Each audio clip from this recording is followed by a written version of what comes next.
내가 아무것도 스스로 할 수 없노라. 듣는 대로 심판하노니 나는 나의 뜻대로 하려 하지 않고 나를 보내신 이의 뜻대로 하려 함으로 내 심판은 의로우니라. 내가 만일 나를 위하여 증언하면 내 증언은 참되지 아니하되 나를 위하여 증언하시는 이가 따로 있으니 나를 위하여 증언하시는 그 증언이 참인 줄 아노라.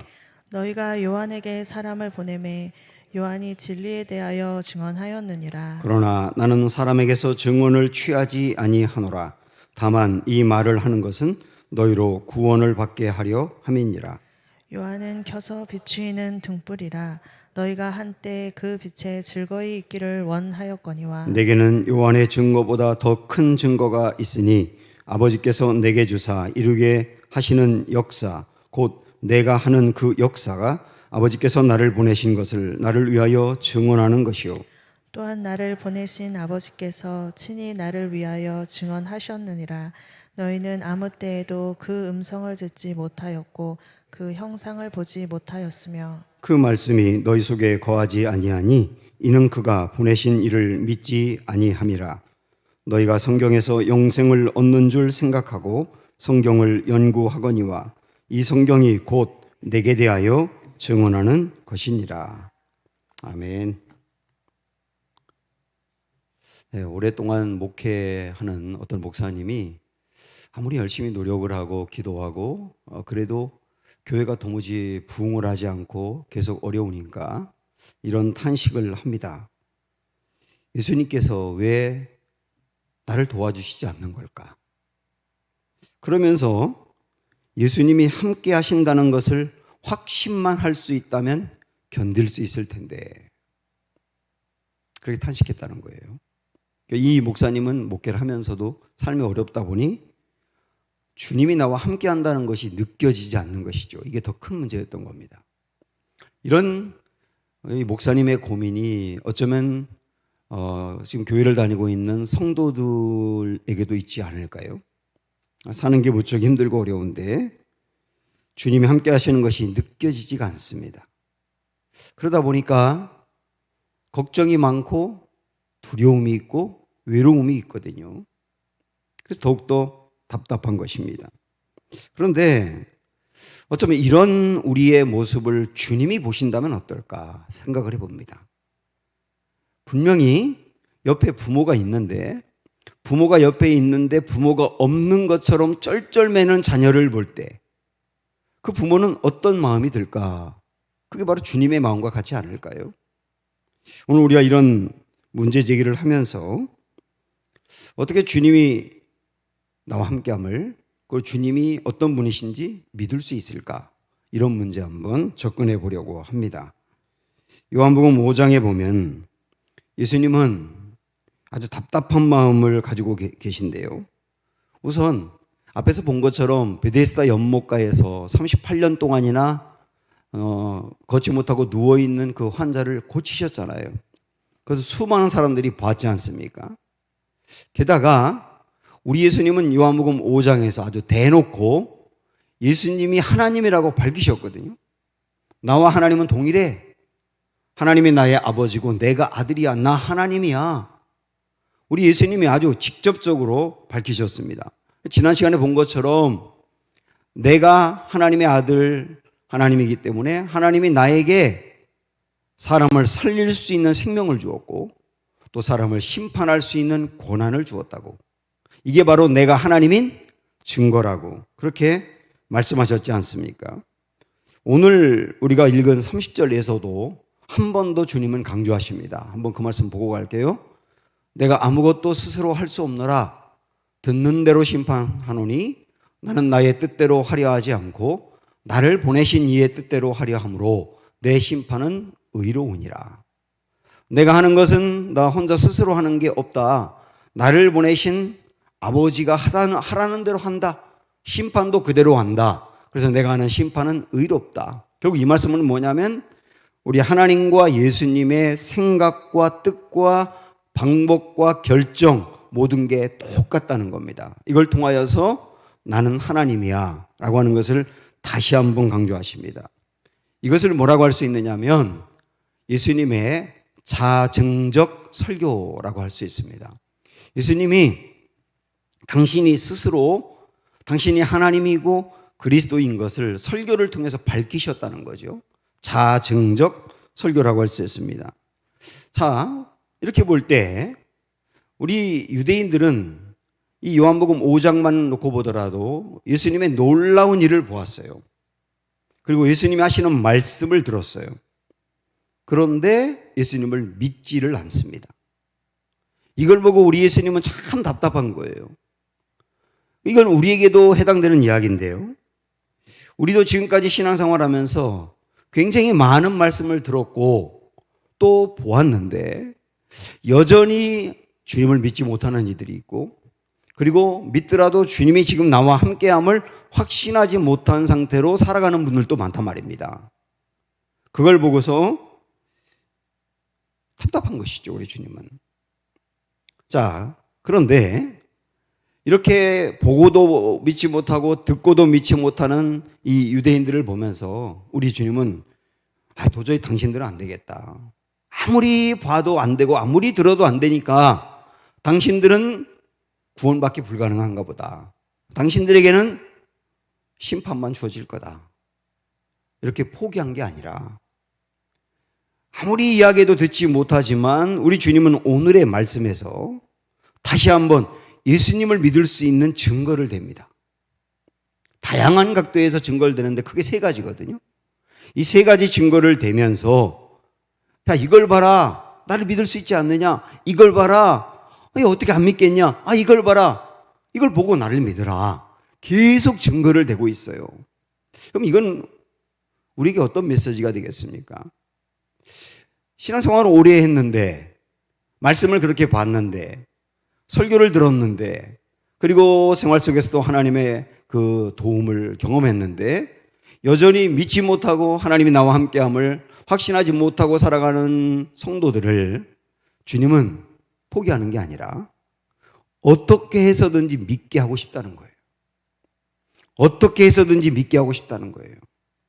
그래서 우리는 누구나 정말 예수님을 믿을 수가 있습니다. 예수님의 이 마음을 보세요. 어떻게 해서든지 믿게 하고 싶잖아요. 그래서 오늘 그런 소망을 품으면서 예수님이 직접적으로 하는 설교입니다. 오늘의 말씀은 나를 믿을 수 있는 증거 세 가지 내가 얘기할게. 예수님의 설교를 직접 듣는다고 생각을 하시고 우리는 그것을 예수님을 믿을 수 있는 은혜의 수단들이라고 하는 제목으로 붙여봤습니다. 이런 수단들을 통하여 내 안에 믿음이 생기고 주님을 믿을 수 있다. 세 가지가 무엇인지 우리가 하나하나 보려고 합니다.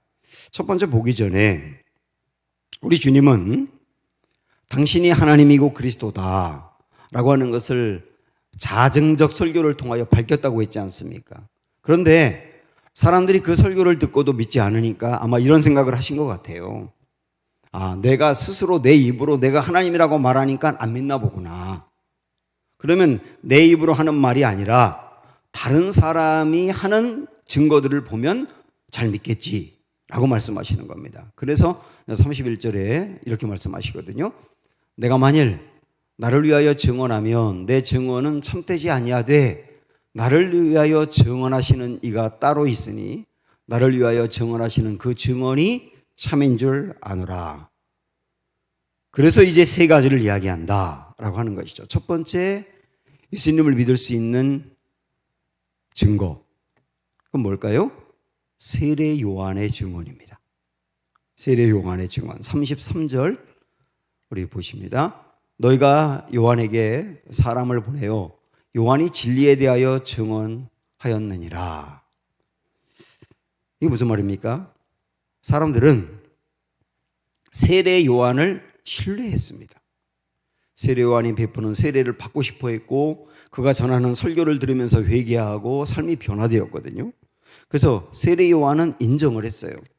그런데 세례 요한, 그들이 인정하는 세례 요한이 전한 메시지의 핵심은 뭐냐면 예수님이었던 거예요. 저분을 봐라. 저분은 빛이시다. 저분은 생명이시다. 다시 말하면 저분은 하나님이시다.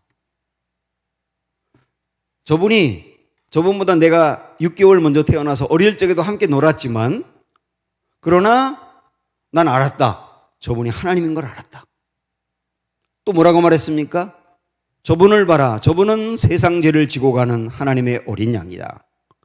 이것은 구약에서부터 보내주겠다고 했던 메시아 그 그리스도가 바로 세상의 모든 죄를 지고 죽는 양처럼 돌아가실 분이다. 저분이야말로 그리스도다 그 말이거든요. 그래서 결국은 세례 요한이 전한 메시지의 핵심은 예수님이었고, 그 예수님에 대해서 세례 요한은 뭐라고 소개했느냐면 저분은 하나님이시고 그리스도다 이렇게 얘기했단 말입니다.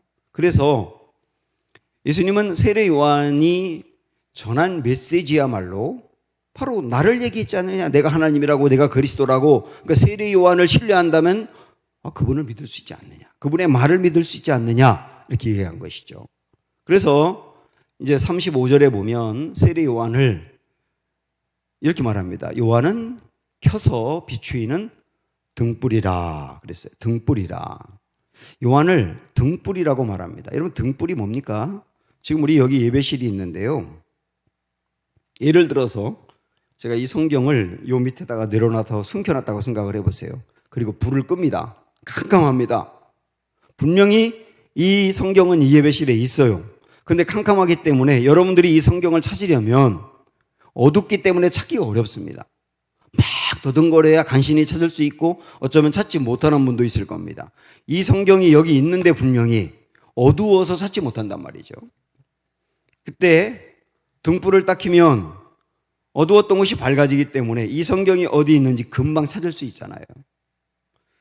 세례 요한이 등불이라고 하는 말은 뭐냐면 사람들이 눈이 가리워 어두워서 예수님이 누군지를 정확히 보지 못할 때 세례 요한이 등불처럼 사람들에게 예수님이 어떤 분이신지, 예수님이 하나님이시고 그리스도이신지를 밝히 보여주고 안내하는 분이었다는 거예요. 유대인들이 예수님을 바로 보지 못하고 믿지 못한다고 해서 예수님이 하나님이 아닌 건 아니잖아요. 예수님은 하나님인데 보지 못한 게 문제지 않습니까? 그 보지 못하는 것을 볼 수 있도록 눈을 열어주는 역할을 세례 요한이 했다는 것이죠. 그래서 등불이라고 말하고 있는 것입니다. 그래서 주님은 그 바로 앞에 있는 34절에서 이런 말씀하시거든요. 그러나 나는 사람에게서 증언을 취하지 아니하노라. 다만 이 말을 하는 것은 너희로 구원을 받게 하려 함이니라. 이게 무슨 말이냐면 세례 요한이 나에 대해서 예수님은 하나님이시오, 예수님은 그리스도시오 라고 말했기 때문에 내가 하나님이다 라고 하는 건 아니에요. 세례 요한이 나에 대해서 뭐라고 말하든 말하지 않든 나는 여전히 늘 변함없이 하나님이야. 나는 그리스도야. 그래도 세례 요한이 나에 대해서 증언하는 것이 중요한 이유가 뭐냐면 그 증언을 통하여 여기 나오잖아요. 사람들이 구원을 받게 된다고요. 구원을 받게 된다고요. 그 증언을 들음으로 말미암아 구원을 받게 된다고요. 그래서 세례 요한의 증언이 중요하다고 말하는 겁니다. 자, 그렇다면 오늘 믿어야 되는데 믿음이 없는 이들, 주님이 나와 함께 하심을 잘 경험하지 못하고 느끼지 못하는 이들이 어떻게 이 믿음을 가질 수 있을까요? 첫 번째 말하는 것은 뭐냐면 세례 요한을 통해서라는 겁니다. 그 세례 요한의 역할을 오늘날 목회자들이 하는 겁니다. 목회자가 설교를 하거든요. 여러분이 설교 시간에 설교를 귀담아 집중해서 듣는지 안 듣는지 잘 모르겠지만 이 설교가 얼마나 중요하냐면 설교는 세례 요한의 역할을 할 수 있는 거라는 거예요. 등불이라는 겁니다. 어둠 가운데 있던 이들을 깨우쳐서 예수 그리스도가 누군지를 밝히 볼 수 있도록 안내해 주는 역할이 설교라는 거예요. 얼마나 중요합니까? 설교는, 저는 그런 이야기를 많이 하는데, 설교는 세상에서 들을 수 있는 이야기를 하는 시간이 아니에요. 세상에서 누구나 들을 수 있는 건강에 대해서, 인간관계에 대하여, 복받는 길에 대하여, 성공하는 길에 대하여, 여러분 그것을 설교 시간에 기대하지 마세요. 그것을 원하면 인터넷 보시면 돼요. 좋은 분의 강의 들으면 목사가 하는 것보다 훨씬 더 건강할 수 있는 길이 거기 있어요. 설교는 세상에서 들을 수 없는 것을 말하는 시간이에요. 세상에서 들을 수 없는 것을 기대하셔야 돼요. 그게 뭡니까? 성경 이야기죠. 성경 이야기. 성경 이야기는 우리가 구원을 받고 영생을 얻고 생명을 얻어 이 세상에서도 생명력 갖고 살아갈 수 있도록 알려주는 거예요. 설교는 그거를 이야기하는 시간입니다. 그래서 설교를 통하여 예수님께로 갈 수 있단 말입니다. 기왕이면 저를 포함해서 우리 교회 모든 목회자들 기왕이면 성도들로부터 신뢰를 얻는 게 좋습니다. 세례 요한이 사람들로부터 신뢰를 얻었기 때문에 세례 요한이 하는 말을 사람들이 더 신뢰했던 것처럼 목회자들은 신뢰를 얻는 게 좋아요. 그러나 예수님이 오늘 하시는 말씀이 뭐냐면 여러분 잘 생각을 해보시면 세례 요한을 믿어라가 아니라 세례 요한이 한 말을 믿으라는 거거든요. 그래서 세례 요한처럼 말씀을 전하는 목회자들이 신뢰를 얻는 게 대단히 중요하지만 그러나 때로는 부족할 때가 있잖아요. 그래서 신뢰가 조금 깨질 때도 있고 그래서 그분이 전하는 메시지가 신뢰가 조금 깨져서 약해 보일 때도 있잖아요. 그러지 않도록 저 같은 목사는 노력을 하지만 부족할 때가 있잖아요. 그래서 저 같은 사람이 말씀을 전하는데요. 말씀을 전하는 사람을 메신저라고 하지 않습니까? 메신저. 그리고 저 같은 사람이 메신저가 전하는 말씀을 메시지라고 하지 않습니까? 메신저가 메시지보다 중요하다. 멋있는 말이지만 실질적으로는 메시지가 메신저보다 중요한 겁니다. 많은 분들이 신앙생활 하면서 실족하기도 하고 또 말씀을 들어도 성장을 못하는 이유 중에 하나가 뭐냐면 너무 메신저를 보기 때문이에요. 말씀을 전하는 목회자를 보기 때문이에요. 목회자를 보니까 그 목회자가 누구냐에 따라서 말씀이 달라지고 그 목회자가 내 마음에 쏙 들으면 은혜를 받고 그렇지 못한 부분이 보이면 은혜 받지 못하고 이게 너무 메신저에 의해서 휘둘리는 거예요. 메신저인 우리들은 잘 조심하고 신뢰받도록 하겠지만 더 중요한 것은 메신저가 전하는 메시지다. 메시지다. 조금 부족해도 메시지를 중요하게 봐야 한다. 그걸 여러분 잘 기억하셨으면 좋겠어요. 우리 주변에 나에게 예수님을 알려주는 분이 있거든요.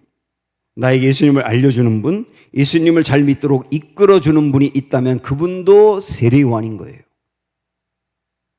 그분이 나에게 알려주는 말씀, 증언, 간증 이런 것도 여러분 소중히 여기신다면 그런 것들이 예수님을 믿을 수 있도록 나를 돕는 것이다. 이렇게 첫 번째로 우리가 정리할 수 있습니다. 자, 두 번째, 예수님을 믿을 수 있도록 우리를 또 도와주는 증언이 뭐냐면 36절을 보면 예수님이 하신 일이라고 말씀합니다. 예수님이 하신 일. 자, 읽어볼까요? 내게는 요한의 증거보다 더 큰 증거가 있으니 그랬습니다. 그러니까 요한이 했던 말, 그게 뭐였어요? 예수님은 하나님이야, 예수님은 그리스도야 라고 했던 그 증언보다도 더 확실한 증거가 있다는 겁니다. 그러니까 목사가 전하는 설교보다도 더 확실한 증거가 있다는 거예요. 그게 뭐냐면 아버지께서 내게 주사 이루게 하시는 역사, 곧 내가 하는 그 역사가 아버지께서 나를 보내신 것을 나를 위하여 증언하는 것이요. 내가 하는 역사예요. 내가 하는 역사. 역사가 뭐예요? 일이죠. 예수님이 하신 일, 그거야말로 예수님이 하나님이고 그리스도라고 하는 것을 명백히 증언한다라고 하는 거죠. 그러면 예수님이 하신 일이 뭡니까? 일단 표적이 있습니다. 표적. 우리 요한복음에서 본 것처럼 물을 포도주로 바꾼 놀라운 있을 수 없는 일. 그 표적이 있었잖아요. 그 다음에 왕의 신하의 아들이 죽어가고 있는데 예수님이 너의 아들 낳았어라고 말씀만 했는데 여기서 말씀했는데 여기서 낳는 일. 그리고 38년 된 환자, 도저히 걷지도 못하고 인생이 끝난 것 같은 이 사람을 우리 주님이 고치신 일, 이게 전부 다 뭡니까? 표적이지 않습니까? 표적이 이것 말고도 복음서에 숱하게 많이 나와 있거든요. 그런 표적이 예수님이 하나님이신 증거다, 그 얘기입니다. 세례 요한이 예수님이 하나님이고 그리스도라고 확신했었는데, 그러다 나중에 그가 옥에 갇힌 일이 있었거든요. 결국 그 옥에서 목베임을 당해 죽었습니다마는, 옥에 갇혀 있는데 순간적으로 이런 생각이 드는 거예요. 저 예수라고 하는 분이 하나님이고 그리스도라고 내가 굳게 믿었는데 정말 저분이 하나님 맞나? 정말 저분이 그리스도가 맞나? 갑자기 의심이 생기기 시작하는 거예요. 우리가 다른 사람을 기다려야 되는 건 아닌가? 이런 생각이 드는 겁니다. 그래서 이 의심이 드니까 제자를 예수님에게 보내가지고 묻습니다. 정말 당신이 그리스도 맞냐고. 그때 예수님이 나 그리스도 맞다고 하면서 하신 말씀이 있어요. 그 말씀 볼까요?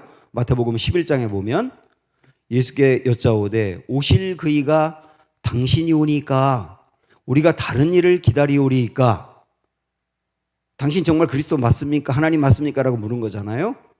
예수께서 대답하여 이르시되 너희가 가서 듣고 보는 것을 요한에게 말하되 맹인이 보며 못 걷는 사람이 걸으며 나병 환자가 깨끗함을 받으며 못 듣는 자가 들으며 죽은 자가 살아나며 가난한 자에게 복음이 전파된다 하라. 이게 뭡니까?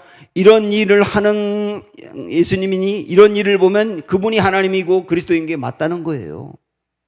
한마디로 말씀드리면 표적들이라고 할 수 있죠. 우리 예수님이 행하신 이런 표적들이 예수님이 하나님이시고 그리스도이신 명백한 증거다라고 말씀하고 있는 겁니다. 뿐만 아니라 이런 표적은 아니라 하더라도 우리 앞에서 봤던 말씀대로 니고데모 생각을 해보시죠. 니고데모, 굉장히 자기 의가 강하고 이 상태로 부족함이 없다고 생각하는 그 사람에게 당신 같은 사람도 거듭남이 필요하다. 그래서 그를 거듭나게 했지 않습니까? 그러니까 복음이 별로 필요하다고 생각을 안 하는 사람에게도 무슨 말이야? 당신 같은 사람도 주님 만나 복음을 만나 새로워질 수 있어. 그래서 그도 변화시키는 것이죠. 반대로 사마리아 우물가의 여인은 인생 막장인 사람이에요. 끝났어요, 그 사람. 근데 그 사람에게도 소망을 주고 그 사람의 인생도 완전히 바꿨지 않습니까? 그래서 이전에 살던 삶을 벗어버리게 하고 새로운 삶을 살게 했는데 그것도 우리 주님이 하신 일이거든요. 그래서 결국 이 여인이 변화될 뿐만 아니라 마을 사람들 전체가 변화되는. 그래서 마치 초상집 같았던 인생을 잔치집으로 바꾼 일, 질비하지 않습니까? 이 주님이 하신 일들이 하나님이시고 그리스도이신 증거라는 거예요. 무엇보다도 명백하게 우리 예수님이 하나님이신 증거가 있어요. 그게 뭘까요? 하나님이신 예수님이 인간이 되셨습니다. 인간이 되어서 종처럼 사셨습니다. 그러다가 자기의 모든 인생을 불꽃같이 사람들을 살리고 세우는데 드렸습니다. 그러다가 마지막 십자가에서 돌아가셨어요.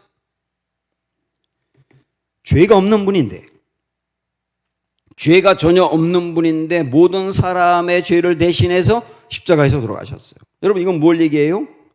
죄가 없는 분이라고 하는 거. 죄가 없는 분은 하나님 외에 없어요. 어느 사람도 어느 누구도 죄가 없을 수가 없거든요. 죄가 없는 분은 단 한 분, 하나님밖에 없어요. 근데 죄가 없는 분이 대신 돌아가셨다고 할 때 그 죄가 없는 분이 예수님이지 않습니까? 그러면 그걸 통하여서 우리는 예수님이 하나님이시라는 걸 알 수 있는 거예요. 그 죄가 없는 그분이 사람들을 위해서 당신의 목숨을 내어놓을 만큼 사랑했다. 이 정도 사랑할 수 있는 사람이 누가 있겠느냐? 이것은 하나님만이 가진 사랑이다. 그러니까 십자가를 통하여 죄가 전혀 없는 예수님, 하나님이시라는 거죠. 그리고 당신의 목숨을 온전히 내어놓을 정도로 사람을 사랑하는 이 정도의 사랑이면 하나님의 사랑이라는 거죠. 이걸 통하여 우리는 알게 되는 겁니다. 주님이 하나님이시라는 것, 주님이 그리스도시라는 것. 나의 인생 속에서 우리 예수님이 행하신 일을 한번 가만히 이 시간에 우리 살펴볼까요? 우리는 하나님이 나를 통해서 행하신 일, 하나님이 내 인생에서 역사하신 일, 그러면 뭔가 기적과 놀라운 일만을 생각하는 경향이 있습니다. 물론 표적이 있죠. 우리 인생에도. 저희 가정에도 저희 아버지 완전히 암 말기 환자 병원에서 포기한 분인데 39살 때 기도원에서 우리 주님에 의해서 살아났고 지금도 살아계시거든요. 표적이죠. 저희 가정의 표적이죠. 이런 일들이 뭐 똑같지는 않지만 다양하게 여러분 가정에 있을 수 있어요. 그런 것도 굉장히 중요한 것이죠. 그런데 그런 엄청나게 놀라운 표적과 경험이 없다 하더라도 내 인생이 완전히 절망 가운데 있었는데 거기서 건져내서 소망을 주었던 일, 도저히 어떤 문제와 걱정과 염려와 이런 일들로 인하여 밤에 잠을 이루지 못하는 사람에게 잠을 허락하신 일, 입맛이 완전히 떨어졌던 사람에게 다시 입맛을 갖게 하신 일, 마음의 평안함을 주신 일, 내 인생에 만족을 하지 못하고 살았었는데 그래서 늘 허기를 느끼고 살았었는데 예수님을 만나면서 진정한 만족을 알고 살게 된 일, 내 인생의 목적이 돈을 많이 벌어서 편안하게 살고 안락하게 살다 다음 우리 자녀들에게 많은 건 물려주는 것이었는데 내 인생의 목적이 그것으로 끝난다면 허무하다 하는 생각을 가지면서 인생의 목적이 바로 세워진 일, 한 영혼을 사랑하는 마음으로 어떻게 해서든지 그 사람을 건져내기 위해서 그 사람을 위해서 기도하고 찾아가고 권면하고 그 사람이 마음으로 받아들이지 않으면 속상해하면서 또 찾아가고 포기하지 않는 그 열정. 여러분, 이 모든 것들은 전부 다 우리 예수님이 내 안에서 행하시는 역사거든요. 가만히 지금까지 내 인생 속에서 하나님이 역사하신, 주님이 역사하신 일을 생각해 보라는 겁니다. 그게 예수님이 하나님이시고 그리스도이신 증거다. 사람이라면 그 일을 할 수 없잖아요. 자, 세 번째, 예수님을 믿을 수 있는 은혜의 수단, 가장 확실한 겁니다. 그게 뭐냐? 37절 먼저 보시면 또한 나를 보내신 아버지께서 친히 나를 위하여 증언하셨느니라. 하나님이 친히 말씀하신 것이 가장 확실한 증거라는 것이죠. 물론 이 부분은 우리 예수님이 세례를 받을 때 하나님께서 이는 내 사랑하는 아들이요 내가 그를 기뻐하노라 라고 말씀했던 그런 어떤 음성, 그런 것도 이야기한다고 할 수 있지만 그걸 포함해서 포괄적으로 뭐라고 할 수 있느냐면 성경이라고 할 수 있는 거예요. 가장 확실한 증거, 예수님을 믿을 수 있는 가장 분명한 증거, 성경입니다. 성경. 그래서 39절 보시면 우리 예수님이 이렇게 말씀하세요. 너희가 성경에서 영생을 얻는 줄 생각하고 성경을 연구하거니와 이 성경이 곧 내게 대하여 증언하는 것이니라. 여러분 이 말씀은 알고 계시죠? 여기서 말하는 성경은 다시 한번 문제를 내볼게요. 여기서 말하는 성경은 구약 성경이에요? 신약 성경이에요? 구약이죠. 예수님이 지금 이 말씀하는 시점에 신약 성경은 아예 나오지도 않았어요. 여기서 말하는 성경은 구약 성경이거든요. 중요한 말씀은 뭐냐면 구약 성경도 예수님에 대해서 기록하고 있다는 거예요. 구약의 성경은 예수님이 거기에 직접적으로 예수님이라고 하는 분이 나타나진 않습니다만은 앞으로 오셔서 행하실 예수님을 미리 예언하고 미리 상징적으로 보여주는 그런 일들로 구약 성경이 구성이 되어 있는 거예요. 그래서 예수님이 이 부분을 강조하면서 추가적으로 46절에 보면 이렇게 말씀하셨어요. 모세를 믿었더라면 또 나를 믿었으리니 이는 그가 내게 대하여 기록하였음이니라. 여기 모세가 나오는데 모세는 모세 오경을 말하는 겁니다. 창세기, 출애굽기, 레위기, 민수기, 신명기 5권의 모세 오경. 모세 오경은 나에 대해서 기록하고 있다는 거 예수님 말씀하시잖아요. 모세 오경을 아무리 읽어봐도 예수님이라는 단어가 단 한 번도 안 나옵니다만은 그러나 모세 오경조차도 예수님에 대해서 미리 보여주고 있다. 이런 얘기죠. 그래서 우리가 성경 읽기가 굉장히 중요한데 그냥 뭐 무턱대고 읽는 게 아니라 성경 읽을 때 관점이 상당히 중요한데 아주 제일 중요한 관점은 뭐냐면 구약에서도 예수님을 읽는 거예요. 모세오경에서도 예수님을 읽는 거라고요. 성경은 예수님에 대해서 구약이든 신약이든 핵심이 예수님에 대해서 말씀하고 있는 거기 때문에 성경을 통하여 예수님을 믿을 수 있는 가장 확실한 수단이 된다는 거죠. 우리는 사실 유대인들보다도 예수님을 더 잘 믿을 수 있습니다. 왜 그렇죠? 유대인들은 구약 중에서 특별히 모세오경만을 거의 대부분 중요하게 여겼거든요. 그런데 우리는 모세오경만이 아니라 시가서, 예언서까지 39권의 성경을 가지고 있고요. 그리고 예언했던 구약의 말씀이 성취된 신약의 말씀도 가지고 있습니다. 신구약 66권의 말씀이 우리에게 놓여 있지 않습니까? 그리고 이 성경을 통하여 주님을 만나고 주님을 믿게 된 수많은 사람들의 역사가 있지 않습니까? 게다가 우리에게는 성령이 계시지 않습니까? 성령이 하시는 가장 중요한 일은 우리가 말씀을 접할 때, 또 기도를 할 때 예수님이 누구신지를 우리에게 증거하는 일이거든요. 이게 성령이 하시는 가장 중요한 일이에요. 그래서 성경을 우리가 가까이 할 때 성경을 통하여 우리의 눈을 열어서 예수님을 알고 깨닫고 만나고 믿도록 하는 일이 성령이 하시는 일이거든요. 우리에게는 지금 그 성령이 계시지 않습니까? 그래서 완성된 성경도 있고 또 주님을 믿은 역사도 있고 그리고 성령도 계시기 때문에 지금 우리는 유대인들보다도 훨씬 더 성경을 통하여 예수님을 믿을 수가 있단 말입니다. 유대인들은요, 성경을 정말 잘 알았어요. 우리가 지금 성경을 알고 있는 것은 그분들에 비교하면 아무것도 아니에요. 쉐마의 말씀에서부터 너희가 앉았을 때든지 일어났을 때든지 누워있을 때든지 걸어갈 때든지 성경을 강론하라.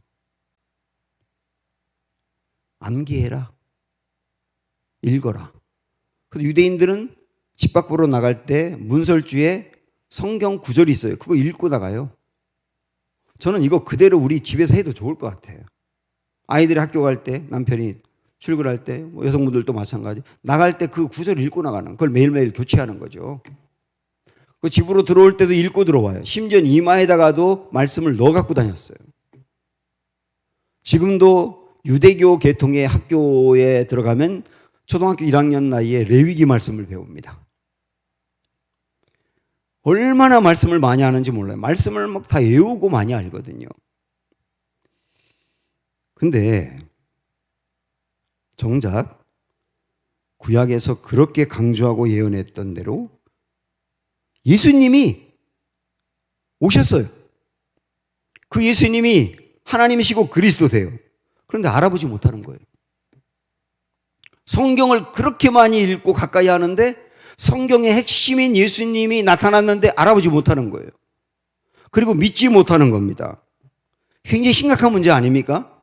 이것은 오늘 우리들에게 어떤 문제냐면 우리가 성경을 꽤나 잘 알고 있고 가까이 하고 공부하고 암송하고 외우고 뭐 그러면서 많은 거 알고 있는데 그런데 우리가 예수님을 믿지 못할 수 있다는 거예요.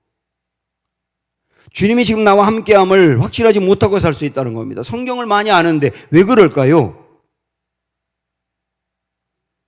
38절에 예수님이 아주 중요한 말씀하셨거든요. 자, 뭐라고 하셨느냐면 그 말씀이 너희 속에 거하지 아니하니 이는 그가 보내신 이를 믿지 아니함이라 이랬어요. 자, 이 노란 글씨 있는 말씀을 잘 주목해 보십시오. 그 말씀이 너희 속에 거하지 않는다 그랬어요. 이 거하지 않는다는 말은 머물러 있지 않다는 뜻이거든요. 말씀이 여기에 머물러 있지 않다는 겁니다. 이게 무슨 말이냐? 어거스틴이 이런 말을 했습니다.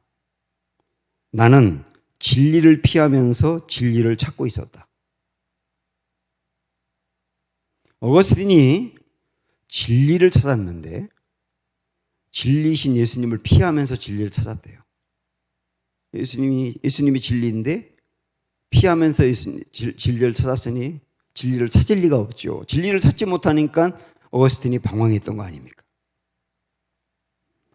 결국 유대인들의 문제도 그렇고 오늘 우리의 문제도 그럴 수 있는데, 진리를 찾기 위해서 성경을 가까이 하는데, 그런데 정작 진리의 핵심이신 예수님은 보지 못하고 진리를 찾고 있단 말입니다. 성경을 통하여. 성경을 골백 번 읽더라도 성경의 주인이 예수님이라는 의식을 갖고 보셔야 된다는 거예요. 굉장히 중요한 얘기입니다. 구약에 있는 말씀 창세기부터 읽더라도 여러분 항상 의식을 하고 보세요. 성경의 주인공과 핵심은 예수님이야. 그래서 구약 창세기 1장, 2장, 3장, 4장을 보더라도 거기서 예수님을 발견할 수 있어야 된다는 거예요. 그게 그 말씀이 내 안에 거한다는 뜻이에요. 유대인들은 예수님을 미리 몰랐었다고 하면 예수님이 이 땅에 오셔가지고 사람들에게 말씀하고 표적도 나타내고 그럴 때 구약에 있는 말씀과 예수님이 행하신 일을 연결했어야 되는 겁니다. 구약에 있는 말씀과 예수님이 행하신 일이 어떻게 연관되는지를 연결해 봤었어야 된다고요. 전혀 하지 않았어요. 그러니까 성경은 아무리 봐도 예수님을 발견할 수 없었고, 발견하지 못하니까 당연히 믿지 못하니까 성장이 안 되는 것이었죠. 성경을 많이 읽었으나 소용이 없었단 말입니다. 다시 한번 말씀드립니다. 우리도 성경을 접할 때 항상 핵심은 성경의 주인은 예수님이다. 이걸 의식하고 보셔야 된다. 성경을 가르치는 분들도 성경을 가르칠 때 핵심이 예수님이라는 것을 의식하고 가르치셔야지, 예수님을 빼놓고 다른 교훈적인 내용만 하면 설교 안 하는 게 나아요.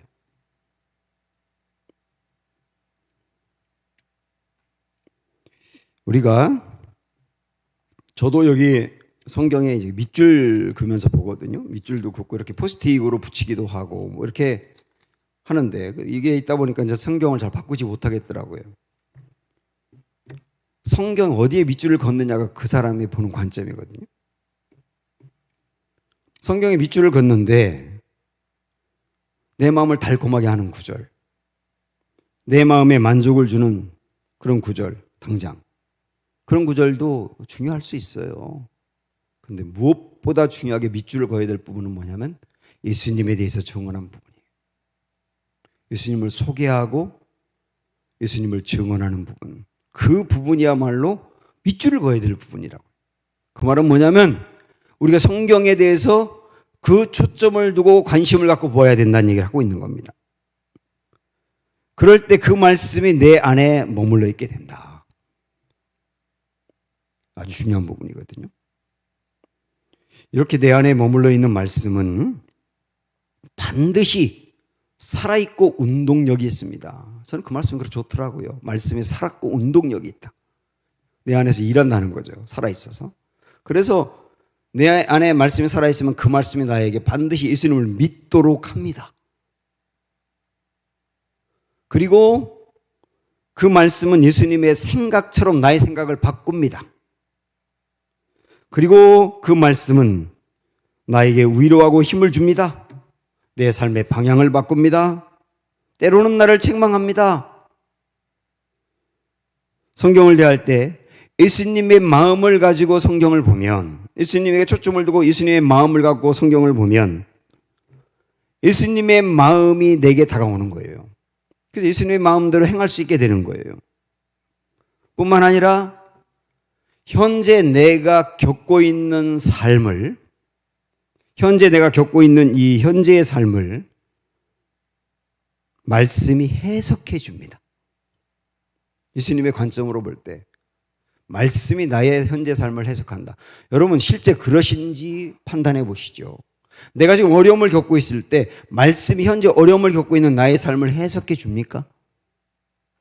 나의 삶을 해석해 주면 반드시 나를 긍정적인 방향으로 불러일으키 세우거든요. 소망을 품게 하고. 그래서 말씀이 나의 현재 삶을 해석해야 되는 거예요. 말씀이 내 안에 머물러 있으면, 그러면 이런 일을 하시는 거예요.